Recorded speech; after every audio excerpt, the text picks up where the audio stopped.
Hi hello ನಮಸ್ಕಾರ, welcome to ಹೆಬ್ಬಸ್ blog. ನಾನು ನಿಮ್ಮ ಸಾಹಿತ್ಯ. ಇವತ್ತು ಸಂಡೇ ಮಾರ್ನಿಂಗ್ ಬ್ಲಾಗ್ನ ಕಂಟಿನ್ಯೂ ಮಾಡ್ತಾ ಇದ್ದೀನಿ. ಎದ್ದಿದ್ದೆ 9:30ಗೆ. ಸೊ ಅವಳಿಗೆ ಐಶುಗೆ ಸೆರ್ಲಾಕ್ ಮಾಡಿಕೊಟ್ಟೆ. ಇವಾಗ 10 ಗಂಟೆ ಆಗಿದೆ. ನಾನು ನನ್ನ ತಮ್ಮ ಇಬ್ಬರೇ ಇರೋದು ಸಂಜೆ ತನಕ. ಹಾಗಾಗಿ ಬೆಳಗ್ಗೆಗೆ ಮಧ್ಯಾಹ್ನಕ್ಕೆ ಸೇರಿಸಿ ಒಂದು ಆಲೂ ಕ್ಯಾಪ್ಸಿಕಮ್ ರೈಸ್ ಬಾತ್ನ ಮಾಡ್ತಾ ಇದ್ದೀನಿ. ರೆಸಿಪೀಸ್ ಅರ್ಧ ಫ್ರೈ ಎಲ್ಲ ಆದ್ಮೇಲೆ ನೆನಪಾಯ್ತು, ಅಯ್ಯೋ ವ್ಲಾಗ್ ಮಾಡ್ಬೋದಿತ್ತಲ್ವಾ ಅಂತ. ರೆಸಿಪೀಸ್ ಈ ಸತಿ ತೋರಿಸ್ತಿಲ್ಲ, ನೆಕ್ಸ್ಟ್ ಟೈಮ್ ತೋರಿಸ್ತೀನಿ. ನಾನು ಯೂಟ್ಯೂಬ್ ನೋಡೇ ಕಲ್ತಿದ್ದು, ಅದನ್ನು ಮದುವೆಯಾಗಿ ಸ್ಟಾರ್ಟಿಂಗಲ್ಲಿ ಕಲ್ತಿದ್ದು. ಇನ್ನೂ ಅದು ಮಾಡ್ತಾನೆ ಇದ್ದೀನಿ. ಸಿಕ್ಕಾಪಟ್ಟೆ ಫೇವ್ರೆಟ್ ನನಗೆ. ನಾನು ಯಾವ ಥರ ಮಾಡ್ತೀನಿ ಅನ್ನೋದು ಬೇಕಾದರೆ ನೆಕ್ಸ್ಟ್ ಟೈಮ್ ಡೀಟೇಲ್ ಆಗಿ ತೋರಿಸ್ಕೊಡ್ತೀನಿ. ಮೊನ್ನೆ ಒಂದು ಕ್ಲಿಪ್ಪಿಂಗ್ ತೊಗೊಂಡಿದ್ದೆ ಐಶು ಹೆಲ್ಪಿಂಗ್ ನೇಚರ್ ಬಗ್ಗೆ. ಸೊ ಅವಳು ನನಗೆ ಯಾವ ಥರ ಎಲ್ಲ ಹೆಲ್ಪ್ ಮಾಡ್ತಾಳೆ ಏನು ಅಂತ ನೀವು ನೋಡ್ಬೋದು. ಇವಾಗ ಆ ವಿಡಿಯೋನ ನೋಡ್ಕೊಂಬನ್ನಿ. ನೆಕ್ಸ್ಟ್ ಸಂಡೇ ಬ್ಲಾಗ್ನ ಕಂಟಿನ್ಯೂ ಮಾಡ್ತೀನಿ. ನೈಟ್ ನೀವು ನೋಡಿರ್ಬೋದು ಹಿಂದಿನ ಬ್ಲಾಗಲ್ಲಿ ಮಲಗ್ತಾ ಲೇಟ್ ಆಗಿತ್ತು. ಸೊ ಮನೆ ಪರಿಸ್ಥಿತಿ ನೋಡಿ.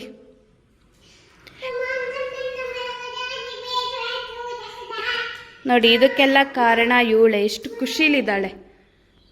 Sunday fun day, rest day ಅಂತೆಲ್ಲ ಹೇಳ್ತಾರೆ, ಆದರೆ ಹೌಸ್ ವೈಫಿಗೆ ವರ್ಕ್ ಡೇ.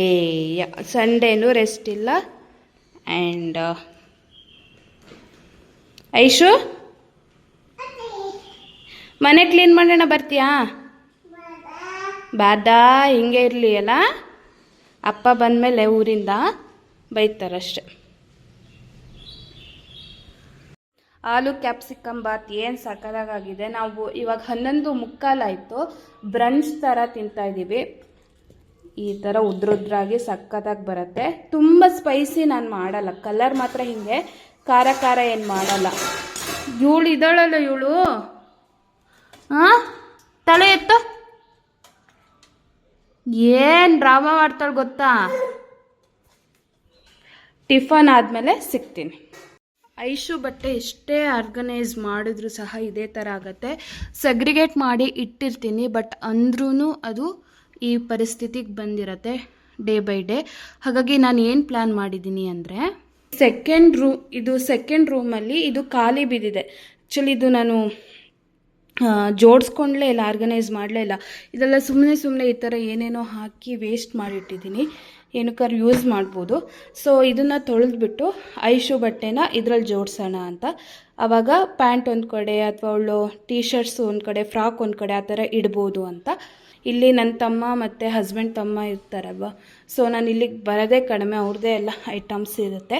ಹಾಗಾಗಿ ಇವೆರಡನ್ನು ನೀಟಾಗಿ ಜೋಡಿಸ್ಕೊಳ್ಳೋಣ ಅಂತ. ಫಸ್ಟ್ ವಾಶ್ ಮಾಡಬೇಕು. ನೋಡಿ ಯಾವ ಥರ ಆಗಿದೆ ಅಂತ. ಸೊ ಇವತ್ತಿನ ಕೆಲಸ ಇದೆ.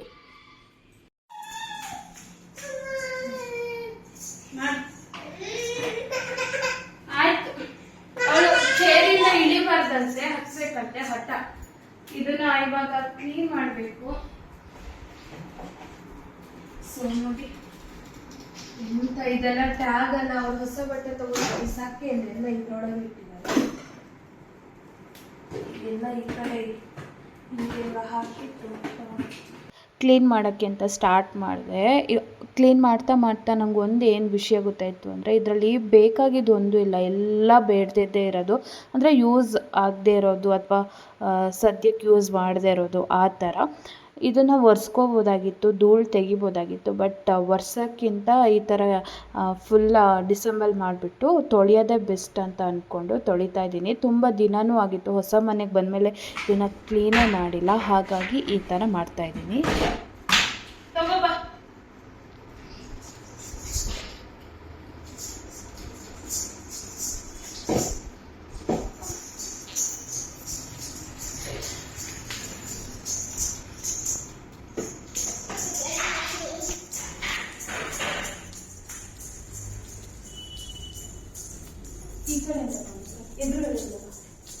Thank you.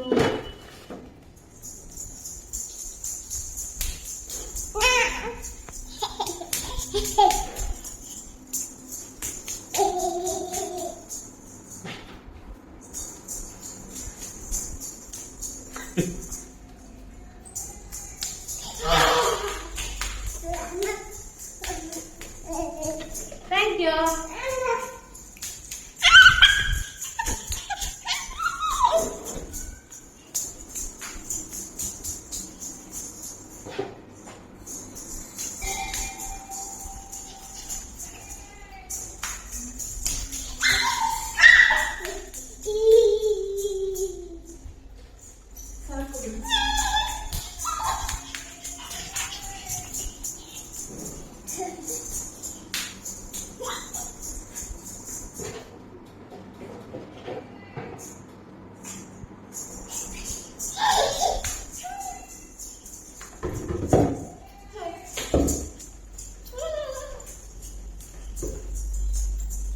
ಐಶು ನಾನು ಇಬ್ಬರೇ ಮನೇಲಿ ಇರೋದ್ರಿಂದ ಇದೇ ಥರ ಅವಳ ಹತ್ರ ಒಂದು ಸ್ವಲ್ಪ ಕೆಲಸ ಹೇಳೋದು, ಅವಳ ಹತ್ರ ಆಟಾಡ್ಸೋದು, ಇದೇ ಥರ ಅವಳ ಹೆಲ್ಪಿಂಗ್ ನೇಚರ್ ನೋಡಿ ನೀವಂತೂ ಫಿದಾ ಆದರೆ ತಾನೇ.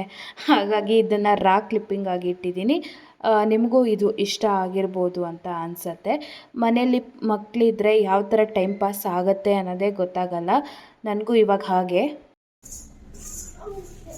ಈ ರಾಶಿನ ತೊಳಿಬೇಕು ಐಶು ಮಲಗಿದ ಮೇಲೆ, ಯಾಕೆಂದರೆ ಬಿಸಿಲು ಚೆನ್ನಾಗಿದೆ, ಬೇಗ ಒಣಗುತ್ತೆ.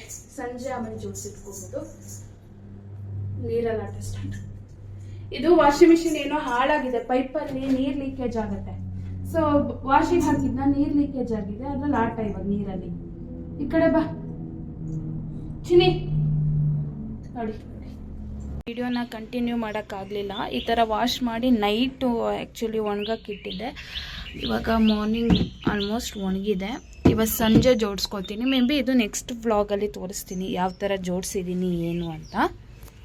ಮತ್ತೆ ಮಳೆ ಬಂದರೆ ಚಂಡಿ ಆಗುತ್ತೆ ಅಂತ ರೂಮ್ ಒಳಗಿಟ್ಟೆ. ಐಶು ನೋಡಿ ಯಾವ ಥರ ಮಾಡಿದ್ದಾಳೆ ಅಂತ. ಅವತ್ತೇ ಸಂಜೆ ಹಸ್ಬೆಂಡ್ ಹತ್ರ ಅಸೆಂಬಲ್ ಮಾಡಿಕೊಡಿ ಅಂತ ಕೇಳಿದೆ. ಸೊ ಅವರು ಹಾಗೆ ಜೋಡಿಸ್ತಾಯಿದ್ರು ಮೊಬೈಲ್ ನೋಡ್ಕೊತ. ಆಫೀಸಿಂದ ಬಂದಿದ್ದಷ್ಟೇ ಪಾಪ ಸುಸ್ತಾಗಿ ಹೋಗಿತ್ತು. ಇದೇನು ಕಷ್ಟ ಆಗಲ್ಲ, ಒಂದು 5 ಮಿನಿಟ್ಸಿಗೆಲ್ಲ ಜೋಡಿಸ್ಬೋದು. ನಾನು ಬೇಕಾದರೂ ಜೋಡಿಸ್ಬೋದಿತ್ತು, ಆದರೆ ರಾತ್ರಿ ಅಡುಗೆ ಮಾಡ್ತಿದ್ದೆ, ಹಾಗಾಗಿ ಅವ್ರಿಗೆ ಹೇಳಿದೆ. ರೂಮಲ್ಲೇ ಇಟ್ಕೊಂಡೆ. ವಾರ್ಡ್ರೋಬ್ ಈ ಕಡೆ ಇದೆ, ಈ ಮೂಲೆಗಿಟ್ಟೆ. ಏನು ಚೆಂದ ಕಾಣಲ್ಲ, ಪರವಾಗಿಲ್ಲ. ಐಶು ಬಟ್ಟೆ ನೀಟಾಗಿದ್ದರೆ ಸಾಕು ಅಂತ ಮಾಡಿದ್ದು. ಆದರೆ ನೋಡಿ ನಾನು ಬಟ್ಟೆ ಜೋಡ್ಸೋಕ್ಕೆ ಅಂತ ಸ್ಟಾರ್ಟ್ ಮಾಡಿದ್ದಷ್ಟೇ. ನಾನು ಇನ್ನೇನು ಯಾರೋ ಬಂದ್ರಂತ ಬಾಗಿಲು ತೆಗಿಯೋಕ್ಕೆ ಹೋಗ್ತೀನಿ, ಅಲ್ಲಿ ಹೋಗ್ಬಿಟ್ಟು ನೋಡಿ ಫುಲ್ ಬಟ್ಟೆಲಿ ಆಟಾಡ್ತಿದ್ದಾಳೆ. ಇದು ಯಾಕೋ ನಂಗೆ ಅನಿಸುತ್ತೆ ವರ್ಕೌಟ್ ಆಗಲ್ಲ ಅಂತ. ನಾನು ನೀಟಾಗೆಲ್ಲ ಜೋಡಿಸಿದ್ದೀನಿ. ಒಂದು ಕಡೆ ಅವಳ ಚಡ್ಡಿಗಳು, ಒಂದು ಕಡೆ ಪ್ಯಾಂಟು, ಒಂದು ಕಡೆ ಫ್ರಾಕ್ ಅಂತ, ಒಂದು ಕಡೆ ಟೀ ಶರ್ಟ್ ಅಂತ. ಇವಳು ಆಲ್ರೆಡಿ ಹಾಳು ಮಾಡೋಕ್ಕೆ ಸ್ಟಾರ್ಟ್ ಮಾಡಿದ್ದಾಳೆ. ಇನ್ನೇನು ಮಾಡೋದು, ಇದು ವರ್ಕೌಟ್ ಆಗಲ್ಲ ಅಂತ ನಂಗೆ ಅನಿಸತ್ತೆ. ಸಂಡೇ ಹಸ್ಬೆಂಡ್ ಊರಿಂದ ಬಂದರು. ಕಾಫಿ ಪುಡಿ ಆಲ್ರೆಡಿ ಇತ್ತು, ಆದರೂ ತೊಗೊಂಬಂದಿದ್ದಾರೆ. ಮತ್ತು ಐಶುಗೆ ಒಂದು 3 ಪ್ಯಾಂಟ್ ತೊಗೊಂಬನ್ನಿ ಅಂತ, ಅಲ್ಲಿ ಚೆನ್ನಾಗಿರುತ್ತೆ ಆಯಿತಾ ಪ್ಯಾಂಟು, ಹಾಗಾಗಿ ತೊಗೊಂಬನ್ನಿ ಅಂತ. ನಾನು ಕಳ್ಸೋದಲ್ಲಿ ಪುತ್ತೂರಲ್ಲೆಲ್ಲ ಬಟ್ಟೆ ತೊಗೊಂಡ್ರೆ ಕೆಲವರಿಗೆ ಒಂಥರ ಡೌಟು, ಇವಳು ಬೆಂಗಳೂರಲ್ಲಿದ್ದರೂ ಯಾಕೆ ಪುತ್ತೂರಲ್ಲಿ ಕಳ್ಸೋದಲ್ಲಿ ಬಟ್ಟೆ ತೊಗೊಳ್ತಾಳೆ, ಯಾಕೆ ಬೆಂಗಳೂರಲ್ಲಿ ತೊಗೊಳಲ್ವಾ ಅಂತೆಲ್ಲ ಕೇಳ್ತಾರಂತೆ. ಸೊ ನಾನು ಏನು ಹೇಳೋಕ್ಕೆ ಇಷ್ಟಪಡ್ತೀನಿ ಅಂತಂದರೆ, ಬೆಂಗಳೂರಲ್ಲಿದ್ದವ್ರು ಬರೀ ಬೆಂಗಳೂರಲ್ಲೇ ಬಟ್ಟೆ ತೊಗೋಬೇಕಾ ಹಾಗಂತ ಏನೂ ರೂಲ್ಸ್ ಇಲ್ವಲ್ಲ. ಎಲ್ಲಿ ಬಟ್ಟೆ ಚೆನ್ನಾಗಿರುತ್ತೆ ಅಥವಾ ನಮಗೆ ಎಲ್ಲಿ ಕಂಫರ್ಟ್ ಆಗುತ್ತೋ ಅಲ್ಲೇ ತೊಗೊಳೋದು. ಯಾಕೆಂದರೆ ದುಡ್ಡು ಕೊಡೋದು ನಾವಲ್ವಾ, ಬೇರೆಯವ್ರಿಗೆ ಯಾಕೆ ಚಿಂತೆ ಅಂತ ಗೊತ್ತಿಲ್ಲ. ಮತ್ತು ಪುತ್ತೂರಲ್ಲಿ ತೊಗೊಳೋದು ಯಾಕೆ ಅಂದರೆ ಅಲ್ಲಿ ನಾನು ತೊಗೊಳಲ್ಲ, ಅಕ್ಕ ಕೊಡಿಸೋದು. ಪುತ್ತೂರಿಗೆ ಹೋದಾಗ, ಕಳ್ಸೋಕ್ಕೆ ಹೋದಾಗ ದೊಡ್ಡಮ್ಮ ಕೊಡಿಸೋದು. ಈ ಥರ ಏನೇನೋ ಹೇಳ್ತಿರ್ತಾರೆ ಬಾಯಿಗೆ ಬಂದಂಗೆ. ಪರವಾಗಿಲ್ಲ.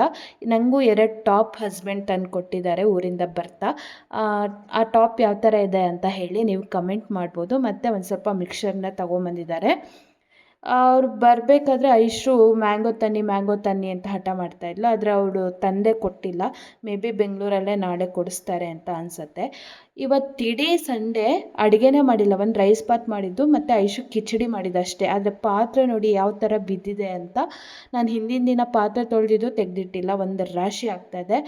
ಸಾಂಬಾರು ಅಷ್ಟೇ, ಮಂಗಳೂರು ಸೌತೆಕಾಯಿ ಕಾಬೂಲ್ ಕಡಲೆ ಹಾಕಿ ಸಾಂಬಾರು ಮಾಡಿದ್ನಲ್ಲ ಅದೇ ಇತ್ತು ರಾತ್ರಿಗೂ. ಇದು ಹಿಂದಿನ ದಿನ ವ್ಲಾಗಲ್ಲಿ ರೆಸಿಪಿ ಇದೆ, ದಯವಿಟ್ಟು ಇದನ್ನು ಟ್ರೈ ಮಾಡಿ, ಸಕ್ಕತ್ತಾಗಿ ಬರುತ್ತೆ. ಜೊತೆಗೆ ಆ ರೈಸ್ ಬಾತ್ ಇನ್ನೂ ಕೂಡ ಇದೆ, ರಾತ್ರಿ ಎಲ್ಲರೂ ಸ್ವಲ್ಪ ಹಾಕ್ಕೊಂಡು ಮುಗಿಸ್ತೀವಿ. ಇವತ್ತಿನ ವ್ಲಾಗ್ ಕೂಡ ಇಷ್ಟೇ ಆಗಿರುತ್ತೆ. ನಿಮ್ಗೆ ಇಷ್ಟ ಆದರೆ ಲೈಕ್, ಶೇರ್, ಕಮೆಂಟ್ ಹಾಗೆ ಸಬ್ಸ್ಕ್ರೈಬ್ ಮಾಡಿಕೊಂಡು ನನ್ನ ಚಾನಲ್ಗೆ ಸಪೋರ್ಟ್ ಮಾಡಿ.